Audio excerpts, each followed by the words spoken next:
Halo teman-teman, selamat datang di Beetle Channel. Semoga kalian selalu dalam keadaan sehat. Hari ini kami akan melanjutkan sandiwara novel. Jangan lupa subscribe, like, komen dan share ya. Terima kasih sudah berkunjung di Beetle Channel. Jangan lupa untuk memberikan komentar kalian, agar channel ini semakin berkembang. Bab 20, sebuah villa mewah di dalam provinsi. Dawson Suler mengangkat teleponnya dan tertawa. Itu artinya kau benar-benar menemukan pemuda ini sangat cakap. Dia berkata. Wendy, yang sedang duduk di kantornya di bank komersial, menjawab dengan serius. Sungguh, ayah. Dia adalah orang paling cakap yang pernah aku temui di industri keuangan. Aku tahu bahwa perusahaan sekarang dalam kemerosotan keuangan. Itu sebabnya aku berniat membawanya untuk bertemu denganmu, katanya. Bukankah kau membawa pacarmu untuk bertemu denganku? Dawson tertawa terbahak-bahak. Pipi Wendy memerah. Ayah, aku memberitahumu sesuatu yang penting. Dia mengomel. Baiklah. Baiklah. Jawab Dawson. Karena dia adalah temanmu. Tidak apa-apa jika kau membawanya pulang untuk makan. Aku punya rencana sendiri untuk makan. Aku punya rencana sendiri untuk hal-hal lain. Kau seharusnya tidak terlalu memikirkan segala sesuatu. Aku telah melalui begitu banyak kesulitan selama bertahun-tahun. Ini bukan masalah besar. Itu bisa diselesaikan dengan cepat, tambahnya. Dari sudut pandang Dawson, Wendy masih muda. Temannya juga seorang pemuda. Pengalaman dan kemampuan apa yang akan dia miliki? Wendy mencari bantuan apapun yang bisa dia dapatkan. Sedikit yang dia tahu, dia menghadapi masalah besar. Orang bahkan tidak bisa membayangkan besarnya itu. Dia tidak bisa menyelesaikannya sendiri. Jadi bagaimana temannya bisa melakukannya? Kau pasti akan berubah pikiran setelah bertemu dengannya, kata Wendy. Dia mengerti pikiran Dawson. Namun, dia tidak mengatakan apa-apa lagi. Kenyataan berbicara lebih keras daripada kata-kata. Dia percaya bahwa seseorang seperti Jasper akan bersinar kemanapun dia pergi setelah menutup telepon. Dawson menghela napas. Jika masalah ini tidak dapat diselesaikan, dia senang putrinya memiliki seseorang untuk merawatnya. Namun, pemuda ini harus melalui pemeriksaan terlebih dahulu. Di sisi lain, Wendy baru saja akan pergi untuk memberitahu Jasper kapan mereka akan bertemu ayahnya. Saat itu, seseorang menerobos masuk ke kantornya dengan tergesa-gesa. Harold Wood memiliki ekspresi yang sangat panik di wajahnya. Ya ampun, Nona Suler, tahukah kau bahwa Jasper Line membeli berjangka untuk minyak mentah internasional dalam posisi penuh? Dia menaikkan harga sebanyak 50 kali. Ini 3,6 miliar dolar. Dia membeli semuanya dalam posisi penuh. Serunya. Hah, apa dia sudah gila? Wendy berteriak keras karena terkejut. Dia memasuki pasar dalam posisi penuh di bawah pengaruh berjangka. Ini berarti bahwa jika pasar berfluktuasi sedikit ke arah yang berlawanan, posisi Jasper akan dilikuidasi dan dia akan selesai. Aku akan segera mencarinya, seru Wendy, mendorong Harold menjauh. Dia segera bergegas keluar. Pada saat ini, api perlahan menyebar di salah satu ladang minyak terbesar di Timur Tengah. Angin kencang bertiup dari jarak lebih dari 6 mil. Api akan melahap dalam waktu beberapa menit. Tidak ada yang menyadari dampak apa yang akan ditimbulkan oleh api ini dan embusan angin yang masuk ke dunia. Butuh beberapa waktu agar insiden itu terjadi.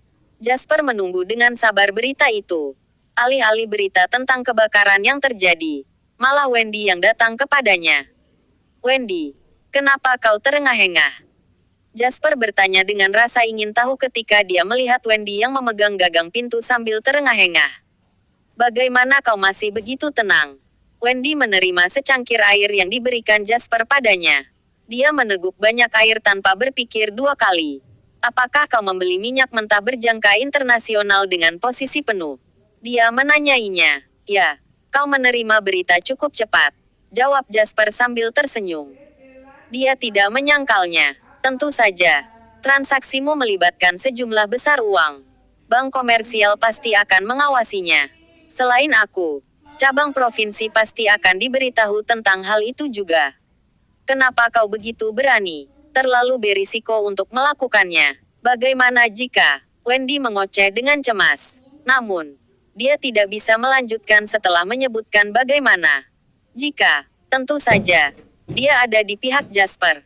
Wendy ingin dia mendapatkan uang sebanyak mungkin. Jadi dia tidak ingin mengatakan sesuatu yang tidak menguntungkan. Bagaimana jika aku kehilangan segalanya? Tanya Jasper. Dia tidak bertele-tele. Baginya, semuanya sudah terjadi dalam sejarah. Dia sekarang hanya menonton semuanya terungkap dari pandangan orang pertama. Bisakah kau masih membatalkan kesepakatan sekarang? Tanya Wendy penuh harap. Aku tidak bisa membatalkannya, kata Jasper. Dia menggelengkan kepalanya dan mengulurkan tangannya pada Wendy. Apa yang kau inginkan? Wendy bertanya pada Jasper sambil menatap lengannya yang terulur. Kembalikan gelasku padaku. Aku belum menghabiskan air minumnya, jawab Jasper dengan nada putus asa. Hah, Wendy terkesiap. Dia langsung tersipu. Bukan hanya gelas Jasper ini, tapi dia juga meminumnya. Apakah ini ciuman tidak langsung? Apakah itu berarti dia baru saja kehilangan ciuman pertamanya? Wendy sangat malu sehingga dia ingin langsung berbalik dan melarikan diri. Namun, Jasper menariknya ke ruang belajarnya yang baru direnovasi saat itu. Perabotannya agak sederhana, tapi aku yakin aku bisa pindah ke rumah lain segera. Duduklah, kata Jasper sambil duduk di depan komputernya. Wendy melihat sekelilingnya. Itu sangat sederhana dan polos sehingga tidak terlihat seperti ruang belajar miliarder sama sekali. Hanya ada meja dengan komputer di atasnya dan 2 kursi. Bahkan tidak ada rak buku di ruangan itu. Namun, sekarang bukan waktunya untuk melihat semua ini. Wendy mengambil kursi dan duduk di belakang Jasper. Karena tidak dapat menarik kembali apa yang telah terjadi, dia hanya bisa berdoa kepada Tuhan agar Jasper mendapatkan sesuatu sebagai balasannya. Kau benar-benar bintang keberuntunganku, tiba-tiba Jasper berkata. Dia terdengar sangat bersemangat. Maksudmu apa? Wendy bertanya ragu. Jasper mengalihkan layar ke Wendy. Lihat, katanya. Wendy menoleh dan melihat berita di layar komputer. Kebakaran terjadi di ladang minyak terbesar di Timur Tengah, yang juga merupakan ladang minyak terbesar kedua di dunia. Api masih menyala dengan kuat dan seorang pejabat tinggi negara melaporkan bahwa kapasitas produksi mungkin tidak dapat dipulihkan dalam tahun ini. Ladang minyak dengan demikian dapat ditutup.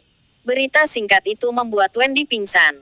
Perdagangan di pasar manapun pada dasarnya merupakan manifestasi dari hubungan penawaran permintaan.